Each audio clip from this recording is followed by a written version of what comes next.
Ayan, good morning mga kahabines. Finally, dumating din yung iniintay natin na parcel. Ito ay mga aqua plants na in-order ko sa Lazada. Ayan, tingnan natin yung lahat. Bali, dumating to. Umorder ako. Medyo pang-apat na araw na. So, medyo nag-worry ako na baka mamaya tuyo na yung halaman or something. But, ayan. Samahan nyo kung buksan natin yung parcel. Tingnan natin kung ano na ang kalagayan ng mga aqua plants na ito. So, bali ang mga in-order ko pala ay isang rotala, rotundifolia, tapos pennywort, bacopa monnieri, at may free na I don't know kung paano siya basahin. Nesia yata yun. So, thank you so much sa seller natin. So, ayan, medyo nahirapan ako magbukas talaga. So, bali first time natin magtatanim ng aqua plant. So, hindi pa talaga tayo marunong. Pero, sana samahan nyo ako sa journey na pag-aqua plants. Meron akong mga alagang mga isda, gapi, tsaka mga balloon mollies, tsaka mahilig tayo sa isda, meron yung mga flower corn. So, medyo naisipan natin mag-aqua plants para maiba naman. So, ayan na, medyo hirap talagang buksan. So, ayan, finally, nabuksan din natin after 25 years. Tapos, ayan, kita mo naman, na nakabalot siya, healthy pa siya.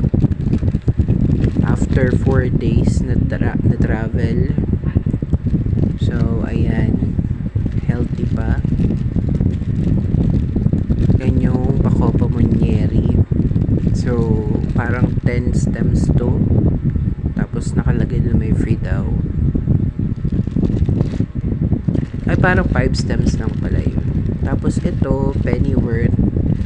5 stems din. So, bari mura ko lang siya nabili sa Lazada. Parang tig to 25 ang isa. Tapos, yung isa is 35. Etong pennywort yata yung 35. Ayan. Fresh na fresh yung halaman natin. Ito ang pennywort. Ayan. O, diba? Ganda, ang cute. Ito naman yung bacopa monnieri. Fresh na fresh din nung pagbukas natin sa plastic.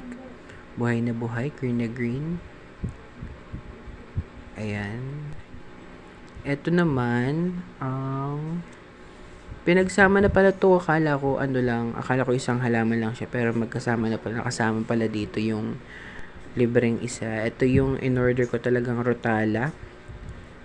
Ayan. Tapos, ito yung free na Nesia. Nesia or Nessie? Hindi ko alam. Comment yun na lang kung tama ba yung pronunciation ko.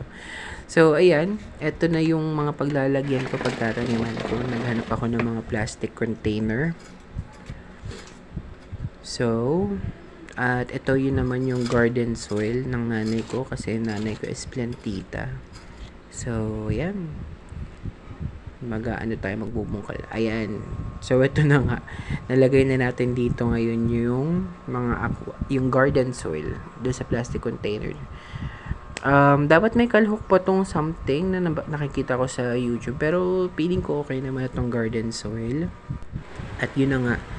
Ang bilis pa lang matuyo ng mga to. Parang ilang minutes lang. Naglagay lang ako ng soil dun sa plastic container. At sobrang bilis pa lang nilang matuyo ng mga halaman. Fresh pa siya nung nakabalot. Pero ayan. Kita nyo naman na nalantay yung agad. Pennywort. Kaya agad ay bilis-bilis kong dinala sa tubig. Dito ko muna nilagay sa bago ko sila ilagay doon sa permanent nilang lalagyan. Ayan, pinipilit kong itayo ang mga pennywort. Sobrang bilis pala lang matuyo ng mahanginan. Tapos ito obvious, sobrang tuyong-tuyo na agad siya nun.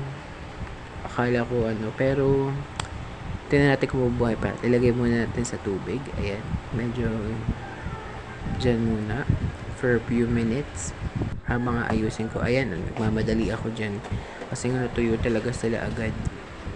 Pero lilipat ko to sa mga lalagyan ko ng isda. Medyo ibababad ko lang muna sila dito ng ilang minuto bago ko ilipat.